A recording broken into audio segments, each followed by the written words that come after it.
Hola, ¿cómo están? Bienvenidos a un nuevo capítulo de Bolsillo Chilevisión Noticias, programa donde revisamos la actualidad económica y financiera del país y donde abordamos distintas temáticas relativas al consumo, con tips para ayudarlo a tomar siempre la mejor decisión. En nuestro primer bloque hablaremos de un tema que afecta a la ciudadanía, el alza del transporte público. El gobierno anunció que luego de 4 años congeladas, las tarifas volverán a subir a partir del próximo año. Analizaremos con expertos cómo se realizará esta alza y el efecto que tendrá en el bolsillo de los chilenos.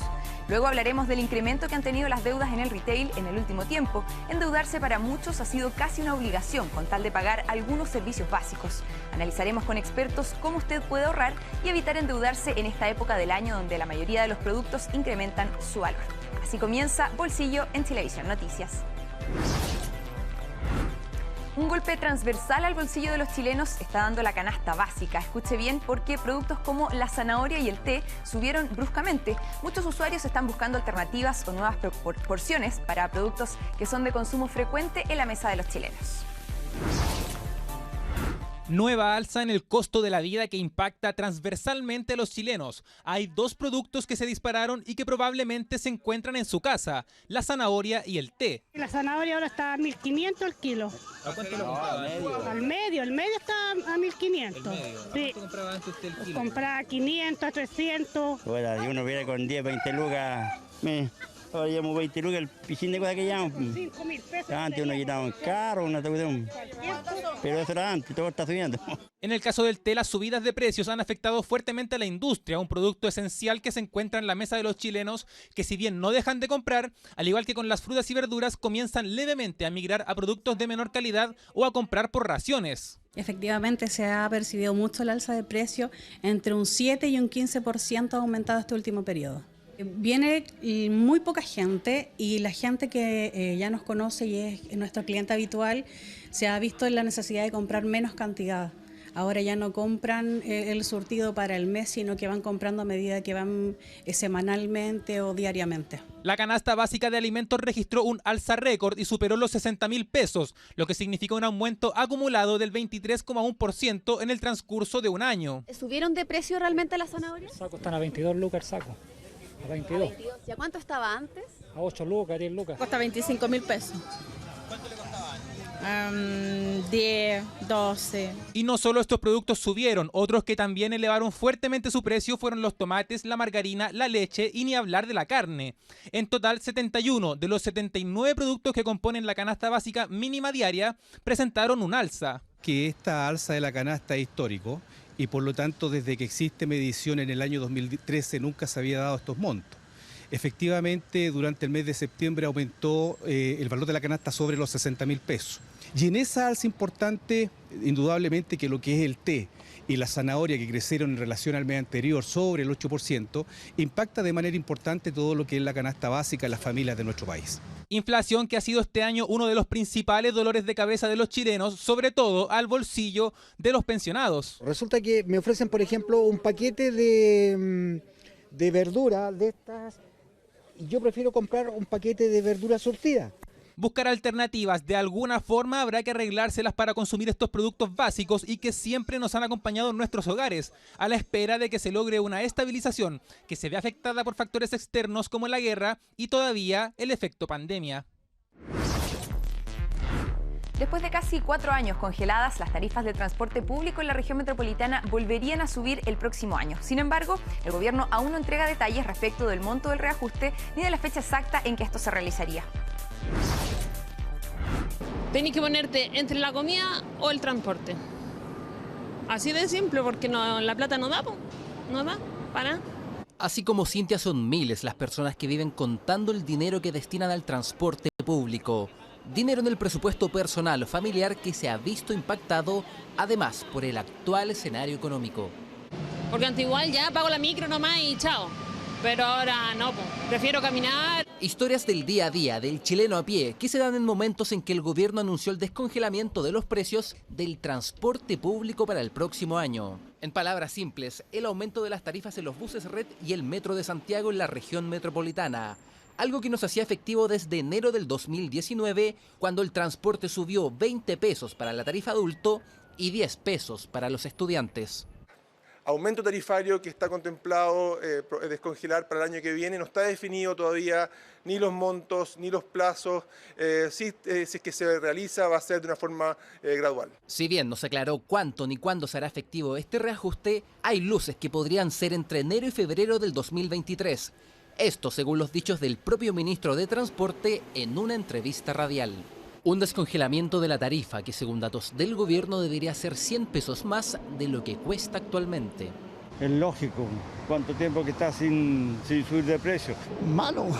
Sí, pues si todo está subiendo, tienen que aumentar todo. Abuso que suba el pasaje, la benzina y todo. Pero el reajuste del precio del transporte público no solo será en la región metropolitana. En regiones también tenemos una tarifa que está congelada y por lo tanto parte de esta definición respecto a un eventual descongelamiento en monto, en plazo, afecta no solamente al sistema de Santiago, sino que también a las regiones. Alza tarifaria que muchas veces es analizada y recomendada por el panel de expertos del transporte público, el mismo que sugirió el aumento de 30 pesos en octubre del 2019. Aumentó que finalmente no prosperó. El panel de expertos tiene una fórmula matemática, o sea, es bastante objetiva.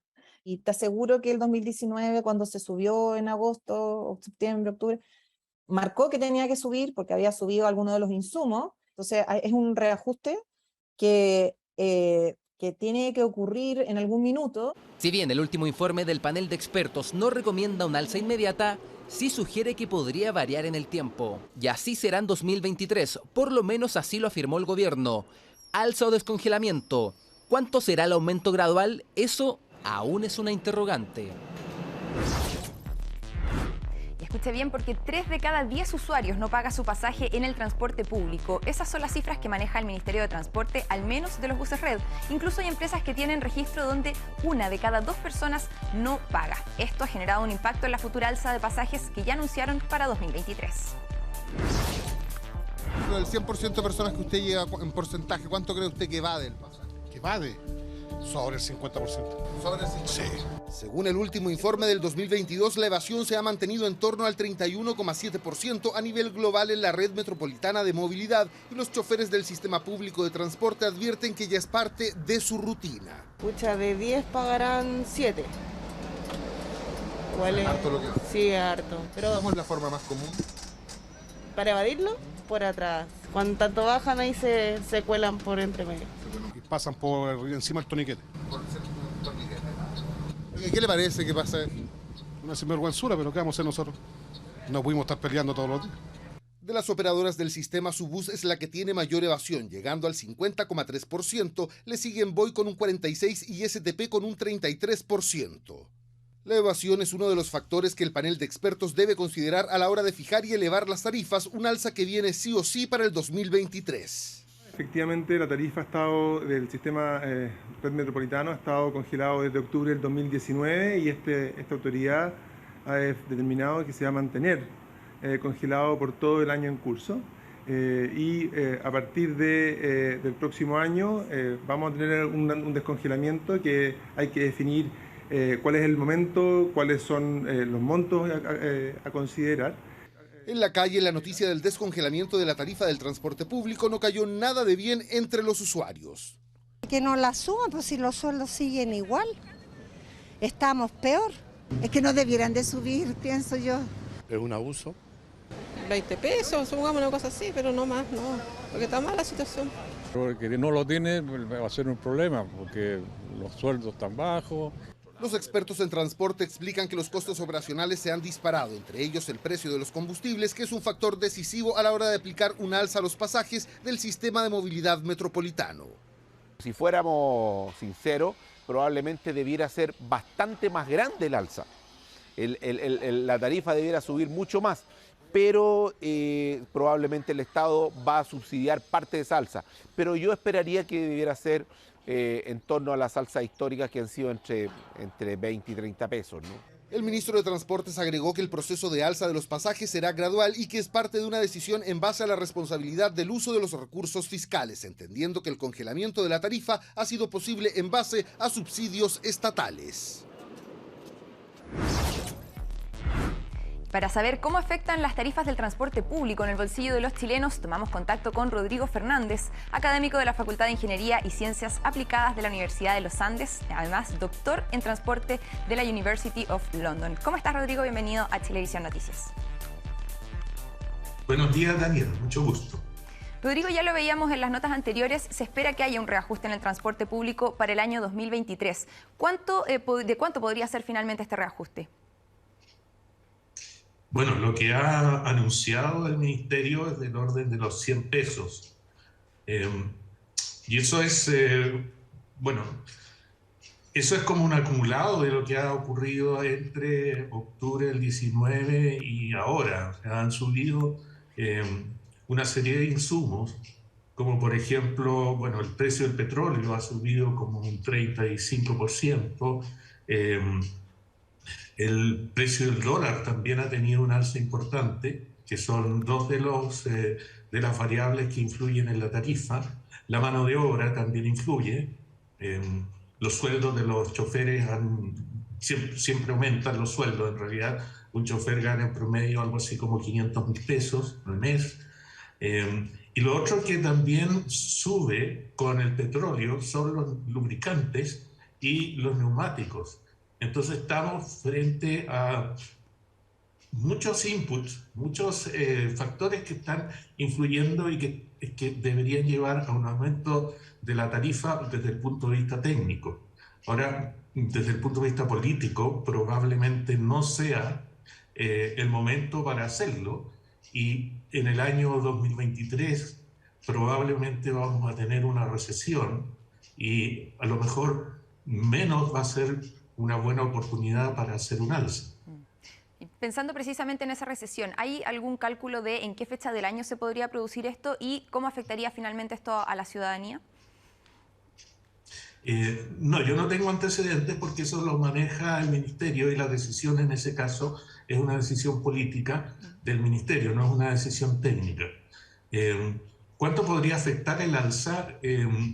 En este momento, pensando en las familias que reciben un salario mínimo de 365.000 pesos, si se aplicara ese aumento del 100%, implicaría que las familias tendrían que desembolsar algo así como un 10% de su ingreso en transporte público, pensando que hacen un solo viaje al día.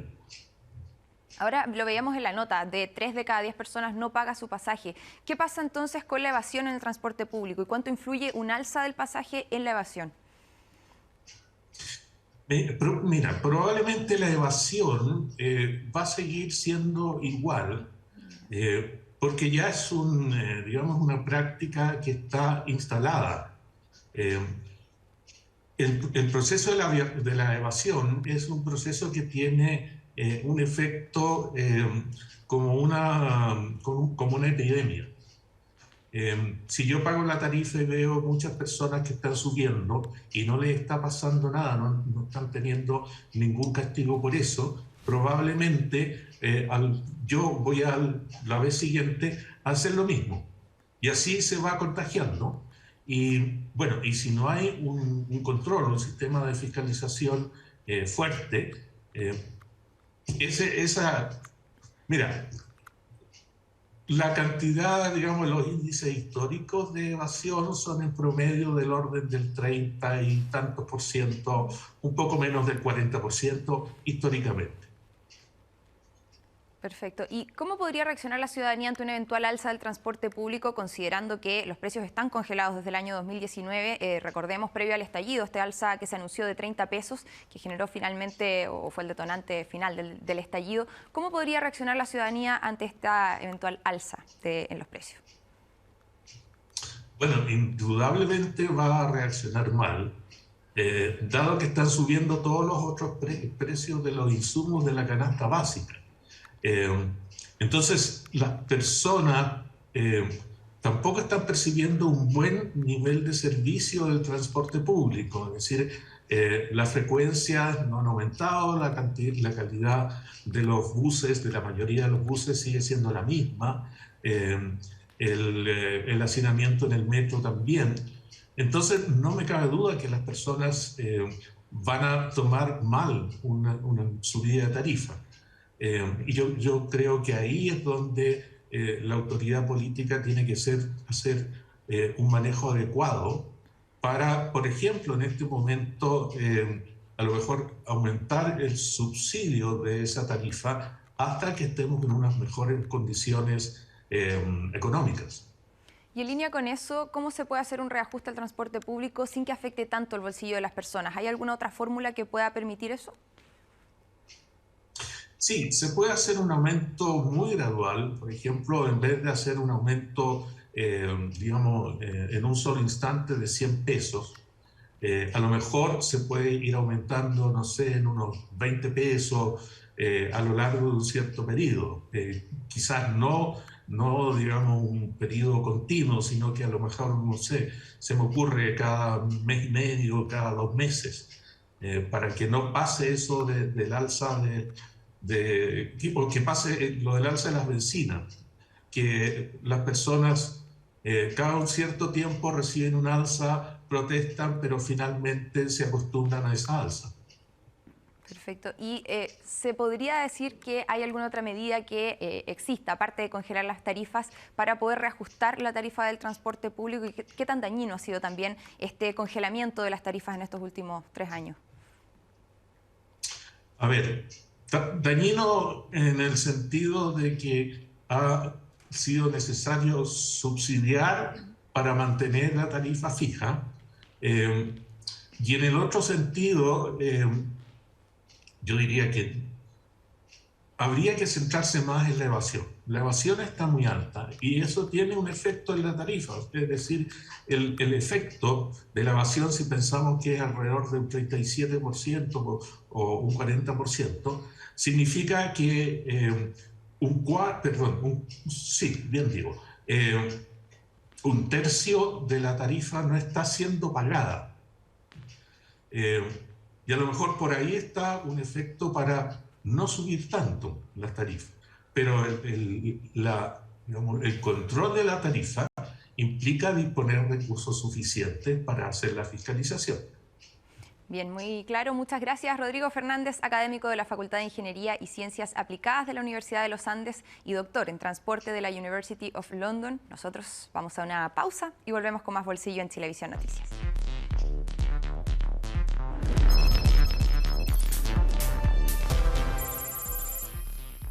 Regresamos a Bolsillo Chilevisión Noticias y ponga atención a la siguiente información, porque en Chile hay cerca de 4.000 vehículos que son eléctricos o híbridos, una cifra que se debe a sus altos precios en comparación con los autos convencionales. Pero en los últimos meses se ha visto un aumento de la oferta y en algunos casos una incipiente baja en los precios.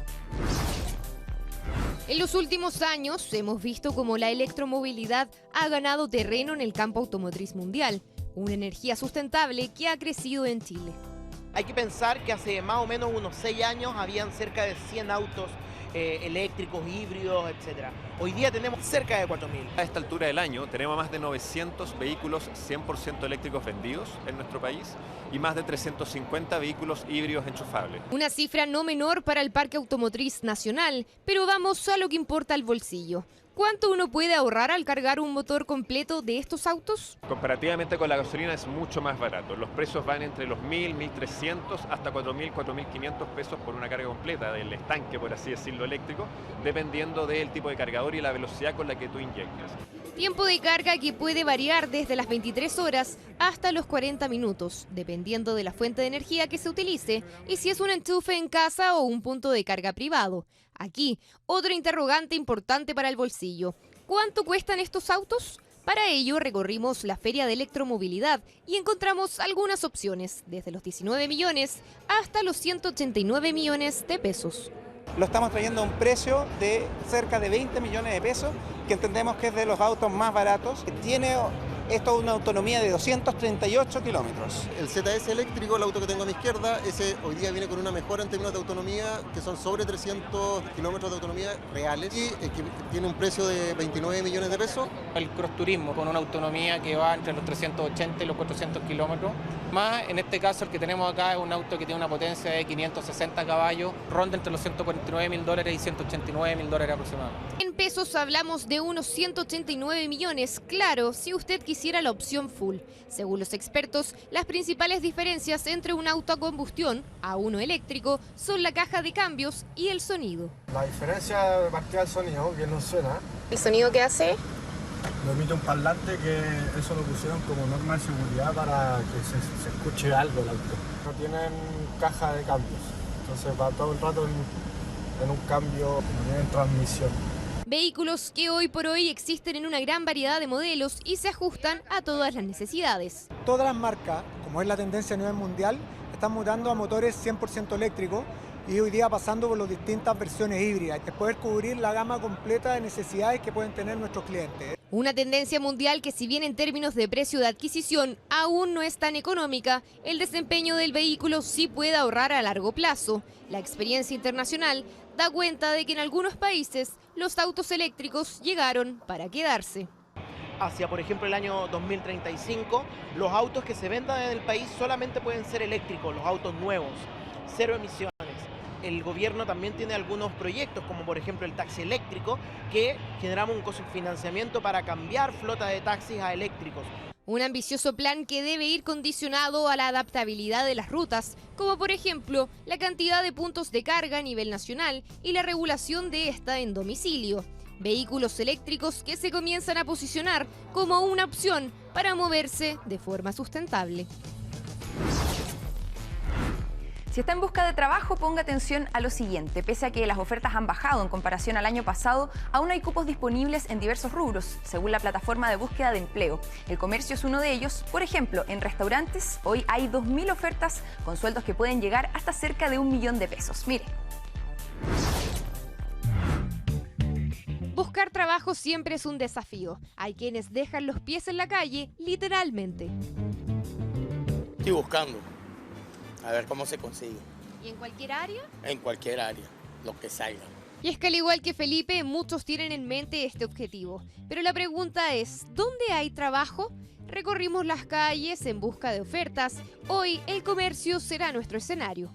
La oferta de gastronomía ha ido recuperándose luego de la crisis que hubo por la pandemia y hoy día nosotros tenemos más de 2.000 ofertas en el rubro. Por ejemplo, en la cocina los rangos van desde 500.000 pesos hasta 700.000 y en el rango más administrativo están en el orden de 750, 900.000 pesos dependiendo del rol. Los rangos son súper variables dependiendo los horarios, dependiendo si es alguien full time o part time. En general bordea los 500.000 pesos, pero un garzón puede ganar cercano al 1 millón de pesos, con propinas y con el esfuerzo que cada persona le ponga a su trabajo. Por ejemplo, en el barrio Manuel Montt de Providencia, a diario acuden personas recorriendo los distintos bares y restaurantes en busca de trabajo. Ha venido más gente como a entregar su currículum, a buscar trabajo. Es más la gente que se nos ha acercado a nosotros. Sí, se ha contratado más personal nuevo. Desde que retomamos el local nuevamente, como 5 o 6 personas. Misma suerte tiene Isa Mauri, quien encontró trabajo hace un mes, precisamente recorriendo las calles de este barrio. ¿Cuánto tiempo estuviste buscando? Todo el mes, depende de dónde uno busque, bueno, también las ganas de salir a buscar trabajo, porque hay personas que creen que le va a salir de una. ¿Y cómo conseguiste este trabajo? Caminando. Aunque también se puede buscar en línea, por ejemplo, en los portales de empleo, donde la oferta son bastante variadas en el comercio. En Trabajando.com tenemos más de 12.000 ofertas del rubro retail en todos los rangos y roles que tiene el mismo retail. De hecho, hemos estado viendo crecer como pocos rubros. El retail en esta época demanda mucho más personas. En el mundo ventas están en el orden de 700.000 más comisiones y eso va cambiando si son cargos de jefaturas o supervisión. Pese a ello, según el índice de avisos laborales de Internet, el mes pasado hubo una caída de 16,6% en las ofertas de trabajo respecto a agosto. Los expertos aseguran que los números han bajado, pero aún hay cupos, por ejemplo, en tiendas que buscan vendedores. Preguntar por disponibilidad de algún empleo o vacantes. ¿Y ustedes están contratando más gente o no por ahora? Justamente en este momento estuvimos haciendo entrevistas porque estamos abriendo un local nuevo y sí estamos buscando personal. Ofertas laborales frente a un difícil escenario económico amenazado por una eventual recesión el próximo año. La economía del país está muy inestable, entonces los trabajos no son seguros. Todas las empresas se están achicando, están reduciendo gastos y yo creo que está más difícil. Y en lo que sale, lo primero que uno entra a trabajar. Tal como dice Marta, las ofertas son para tomarlas. Según los entendidos, es el momento de salir a buscarlas. Al menos en el sector de comercio hay opciones. No todas como se esperan, pero sí hay oportunidades laborales. Representantes de Chile Vamos criticaron cómo se ha gestionado el pago de la pensión garantizada universal, más conocida como PGU. Aseguran que 400.000 personas no han recibido el beneficio y es que tras ajustes en sus requisitos ha presentado problemas con las solicitudes de inscripción, mientras en el gobierno culpan a la redacción de la ley de la PGU. Este sábado surgieron nuevas críticas sobre cómo se ha gestionado el pago de la pensión garantizada universal, más conocida como PGU. Elena, por ejemplo, asegura que recibía este beneficio, pero con los cambios de requisitos aplicados quedó fuera. Dice que consideran los ingresos de su marido, pero escuche bien, porque murió hace 2 años. Me dejaron fuera después, porque me la estuvieron pagando y de repente me la cortaron. Entonces me ponen ahí la pensión que me dejó mi marido, que eran 164.000 pesos. Yo cumplo con todos los requisitos, yo sé que sé. Y lo mismo le pasó a Luis. Pese a cumplir con los requisitos, su solicitud fue rechazada. Y aunque está divorciado hace años y perdió su trabajo en la pandemia, dice que el test de afluencia, que mide la vulnerabilidad socioeconómica, no actualizó su situación. Dice que yo estoy ganando como 1.480.000. En el test de afluencia. Claro, ahora como quedé cesante, soy jubilado y mi jubilación es pequeña. Y tampoco no he recibido nada de la PGU, ni un informe, nada. Porque hace unos meses la PGU cambió sus requisitos, ampliando su cobertura a un 90% de la población sobre los 65 años, que no fuera parte del 10% con más ingresos. Pero estos cambios, aseguran, presentaron problemas, con el rechazo de más de 60.000 solicitudes, algo que exautoridades que impulsaron la ley PGU dicen es error de la administración actual y que incluso hay más casos. Efectivamente hicieron un mal test de afluencia. Decía claramente la ley que tenían que considerar ingresos y patrimonio. No consideraron patrimonio porque lo encontraron muy difícil de aplicar. Consideraron solo ingresos. Y en los ingresos, quiero insistir, consideraron los ingresos del 2020. Mientras, autoridades del gobierno aseguran que la ley de la PGU no estaba bien redactada y tenía problemas estructurales y dicen se solucionará con la reforma a las pensiones. Cuando se legisló la PGU, traía lo que en buen chileno decimos la letra chica, ¿no? Fue una PGU que se calculó sobre el 90% de las personas mayores de 65 años. Esto en concreto lo que hace es correr la línea de corte. Se estima que 200.000 adultos mayores aún no han postulado a la PGU. Sin embargo, otros ya lo hicieron, pero atrasados, por lo que esperan el resultado de su solicitud. Y llamo toda la semana, 2 o 3 veces a la semana y me dice que está en trámite. Yo me puedo mover, puedo caminar con el bastón, pero hay gente que no puede. Entonces hay que hacer algo. Por internet igual es complicado. Yo no entiendo nada. Alcaldes de Chile Vamos dicen que la cifra de personas que no han postulado es mayor y que quienes lo hicieron de manera tardía deberían recibir el beneficio desde que fue estipulado. El beneficio estaba financiado desde agosto de este año. Desde agosto de este año se le debiera pagar a todas las personas que tienen ese derecho y que son muchos los que no han postulado porque no han sabido o que postularon y los han rechazado por un mal reglamento. Los municipios, y en particular la Municipalidad de Puente Alto, está abierta y totalmente disponible a trabajar en conjunto con el gobierno. Me parece muy importante pesquisar los casos que están quedando fuera, que son varios miles de personas. Mientras, en el IPS aseguraron que hay más de 98.000 personas que podrían recibir la PGU y ya comenzaron con una campaña para darla a conocer. Esperamos durante el tiempo que sea necesario, no va a ser por una semana, por 2, no, hasta que lleguemos, ojalá, a prácticamente la meta completa de solicitudes ingresadas. Una campaña que busca que todos los beneficiarios manden sus solicitudes vía web o presencialmente en Chile Atiende o en su municipio.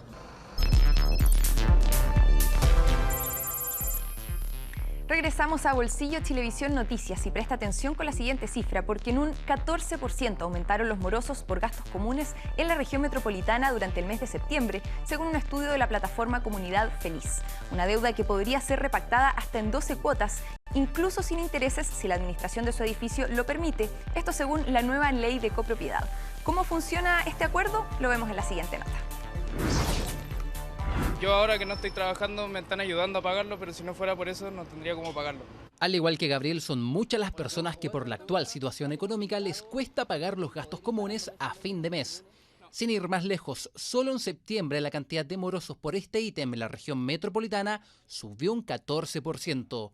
Esto en relación al mismo mes del año pasado, según el análisis de la plataforma Comunidad Feliz. Cuando tú tienes un presupuesto como persona normal que vive en un edificio, tú estás acostumbrado a pagar en un rango de gastos comunes, pero pasa que te sube 30, 40 mil pesos de un mes a otro, no te lo esperas y pues te descuadra un poco el presupuesto. La gente se atrasa con los pagos y por allí puede surgir la morosidad. Afortunadamente, Gabriel logra pagar con la ayuda de sus padres todos los meses los gastos comunes, debido a que quedó cesante. En su caso, estos aún no suben. ¿Gastos comunes cuánto eran?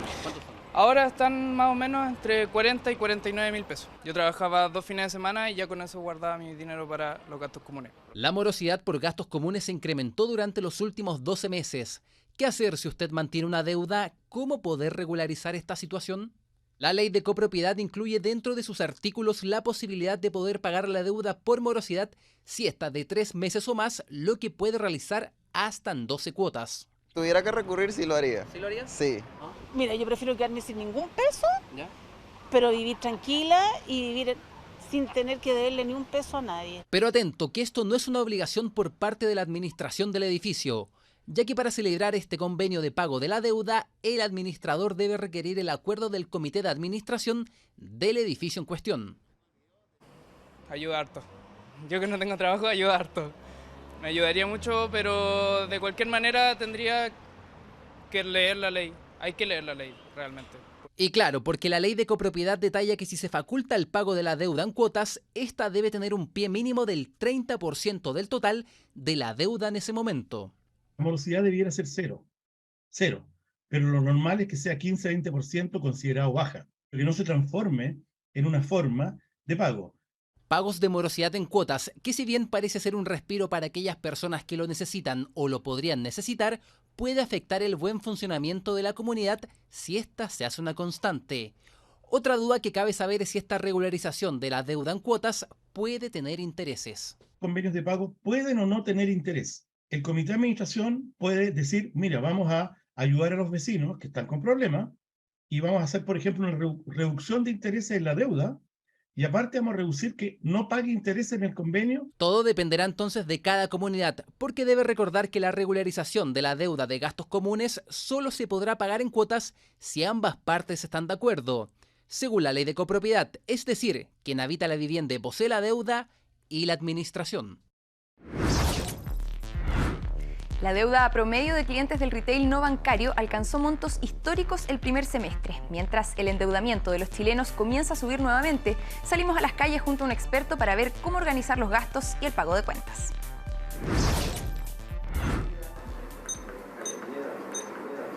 Este simple sonido le ha traído más de un dolor de cabeza a miles de chilenos que por varios motivos económicos que ya conocemos no han podido ponerse al día en ciertas deudas. Por eso, con pizarra en mano y un experto en la materia, salimos a la calle para ayudar a ordenar sus finanzas. Partamos con los créditos. Vamos a ir anotando punto por punto cuáles son las deudas y lo que mes a mes tú tienes que pagar. Ya, en este momento un crédito de consumo, deuda con tarjeta de crédito y un ahorro para un pie del departamento.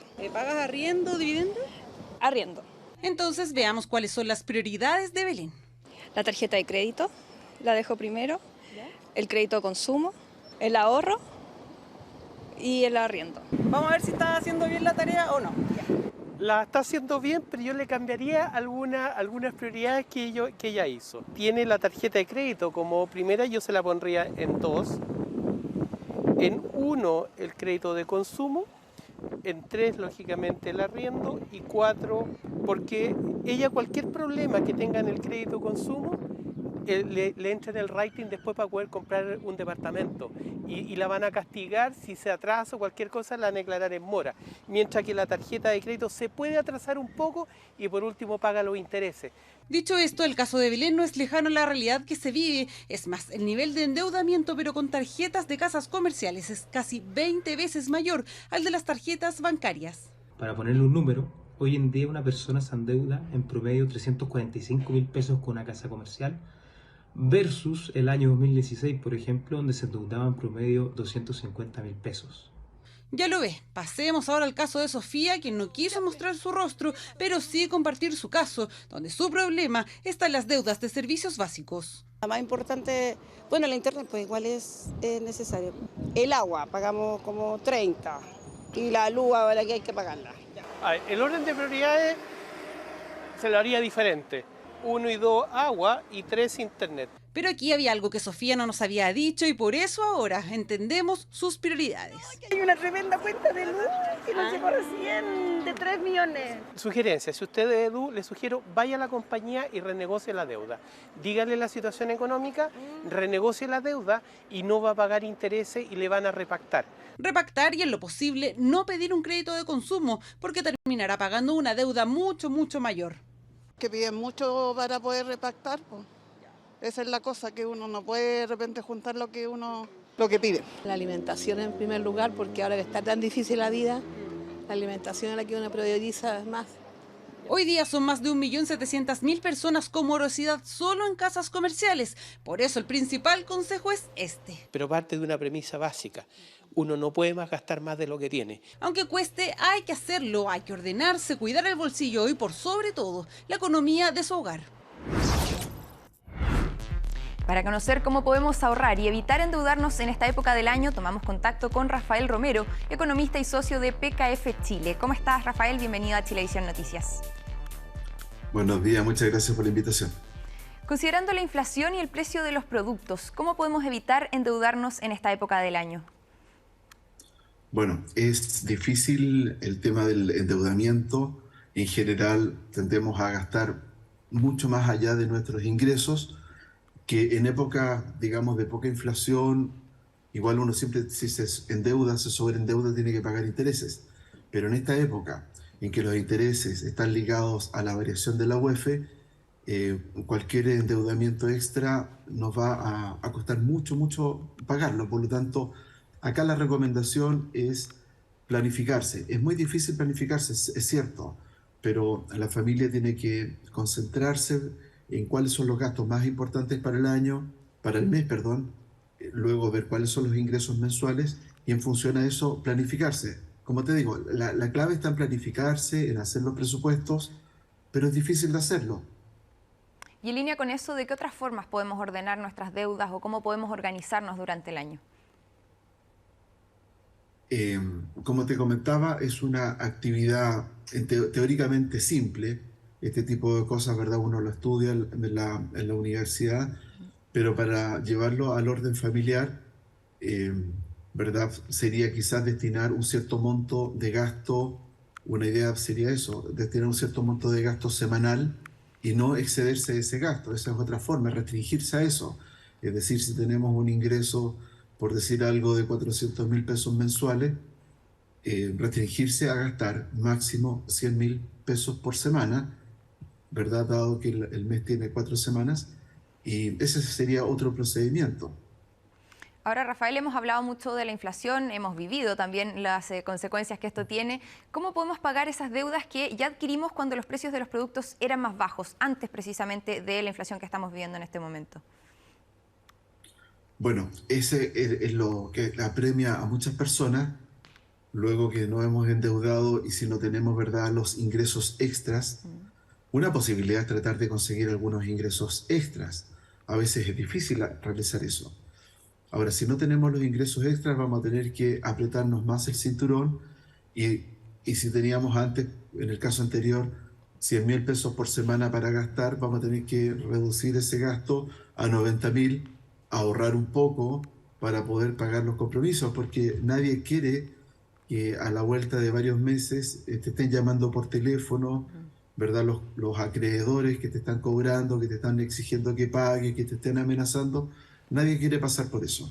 Por lo tanto, aquí la recomendación, como te comentaba, es tratar de ajustarse a lo que tenemos. A veces ahora se han generado algunas oportunidades por ejemplo, para la gente más joven, algunas oportunidades de trabajo part-time, ¿verdad? Y si se puede hacer, aprovecharlo. Y si tuvieras que dar algún tipo de recomendación, ¿cómo podemos ahorrar considerando esta época del año donde tendemos precisamente a endeudarnos más? El fin de año es siempre una época de mayor endeudamiento. No, ciertamente aquí ya viene el tema de Navidad. En esta época, ¿verdad? Tendemos a tirar la casa por la ventana, de regalarle a todo el mundo. Y quizás, bueno, simplemente si no tenemos los recursos, quizás hacer algún regalo de alguna manera simbólico, regalar algo simple, regalar un pañuelo, regalar una plantita que uno puede hacer en casa, ¿verdad? Ajustarse a las condiciones económicas. Y todo, ¿verdad? Todos los familiares de uno van a comprender la situación que estamos pasando, por lo tanto, hacer una cena familiar, hacer algo simple, ¿verdad? Que no nos genere demasiado gasto, esa sería la recomendación. ¿Y conviene pedir créditos en esta época del año? ¿Qué tipos de alternativas financieras ofrecen los bancos en línea con eso? Mira, en general yo no recomiendo los créditos, porque los créditos para las personas se les llama crédito de consumo. En general los créditos tienen una tasa de interés bastante alta, que si le agregamos el tema de la inflación, puede volver, ¿verdad?, una pesadilla. En general, como te digo, por lo menos la recomendación que me daban mis padres cuando yo era más joven era: trata de ahorrar y cuando tengas el dinero, consumir lo que necesitas consumir. Pero endeudarte es complejo. Gastar lo que uno tiene. Ahora, en un escenario complejo, digamos, como este de inflación, es bastante más complejo, es más difícil, digamos, hacer eso. Ahora, ¿qué se espera que ocurra en los próximos meses, precisamente en este escenario económico que estamos viviendo?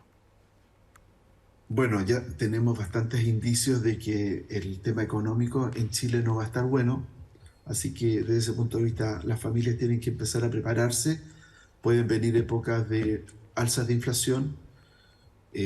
Hace poco recibimos la noticia de que una empresa constructora grande está en dificultades financieras.